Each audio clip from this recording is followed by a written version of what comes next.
ഈശോ മിശിഹായിക്ക് സ്തുതിയായിരിക്കട്ടെ. എല്ലാവർക്കും ഒരു പുതിയ വീഡിയോയിലേക്ക് സ്വാഗതം. ഈ വീഡിയോയിൽ നമ്മൾ കാണാൻ പോകുന്നത് സാമുവേൽ 5-ാം അധ്യായത്തിലെ മുഴുവൻ ചോദ്യങ്ങളും ഉത്തരങ്ങളുമാണ്. നമുക്ക് വീഡിയോയിലേക്ക് കടക്കാം. ഒന്നാമത്തെ ചോദ്യം, അധ്യായം 5-ലെ പ്രതിപാദ്യ വിഷയം എന്താണ്? ഉത്തരം, പേടകം ഫിലിസ്ത്യരുടെ ഇടയിൽ. 2. ആരാണ് ദൈവത്തിൻ്റെ പേടകം കൈവശപ്പെടുത്തിയത്? ഉത്തരം, ഫിലിസ്ത്യർ. 3. ദൈവത്തിൻ്റെ പേടകം എവിടെ നിന്ന് എവിടേക്ക് കൊണ്ടുപോയി? ഉത്തരം, എബനേസറിൽ നിന്ന് അഷ്ദോദിലേക്ക്. 4.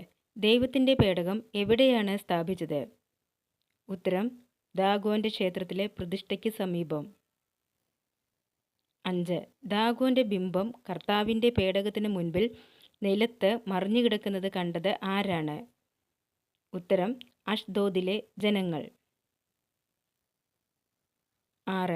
ആരാണ് അഷ്ദോദിലുള്ള ദാഗോൻ്റെ വാതിൽപ്പടിയിൽ ചവിട്ടാത്തത്? ഉത്തരം, ദാഗോൻ്റെ പുരോഹിതന്മാരും അവിടെ പ്രവേശിക്കുന്ന മറ്റുള്ളവരും. 7. കർത്താവിൻ്റെ കരം ആർക്കെതിരെയാണ് പ്രബലമായത്? ഉത്തരം, അഷ്ദോദിലുള്ള ജനങ്ങൾക്കെതിരെ. 8. ആരെയാണ് കുരുക്കൾ വരുത്തി കഷ്ടപ്പെടുത്തിയത്? ഉത്തരം, അഷ്ദോദിലും പരിസരങ്ങളിലുമുള്ളവരെ. 9. ഇസ്രായേലിലെ ദൈവത്തിൻ്റെ പേടകം നമ്മുടെ ഇടയിൽ ഇരിക്കേണ്ട എന്ന് ആരാണ് പറഞ്ഞത്? ഉത്തരം, അഷ്ദോദിലെ ജനങ്ങൾ. 10. ഇസ്രായേലിയുടെ ദൈവത്തിൻ്റെ പേടകം എന്താണ് ചെയ്യേണ്ടതെന്ന് അഷ്ദോദിലെ ജനങ്ങൾ ആരോടാണ് ചോദിച്ചത്? ഉത്തരം, ഫിലിസ്ത്യ പ്രഭുക്കളോട്. 11. ഇസ്രായേലിയുടെ ദൈവത്തിൻ്റെ പേടകം എവിടേക്ക് കൊണ്ടുപോകാമെന്നാണ് ഫിലിസ്ത്യ പ്രഭുക്കൾ പറഞ്ഞത്? ഗത്തിലേക്ക്.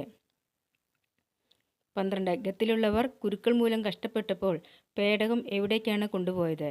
ഉത്തരം, എക്രോണിലേക്ക്. 13. പേടകം എക്രോണിലെത്തിയപ്പോൾ ആരാണ് മുറവിളി കൂട്ടിയത്? ഉത്തരം, തദ്ദേശവാസികൾ. 14. എക്രോൺ നഗരത്തെ മുഴുവൻ ബാധിച്ചത് എന്ത്? ഉത്തരം, സംഭ്രാന്തി. 15. ആരുടെ നിലവിളിയാണ് ആകാശത്തിലേക്ക് ഉയർന്നത്? ഉത്തരം, എക്രോൺ നഗരവാസികളുടെ. 16. 5-ാം അധ്യായത്തിൽ എത്ര വാക്യങ്ങളുണ്ട്? ഉത്തരം, 12.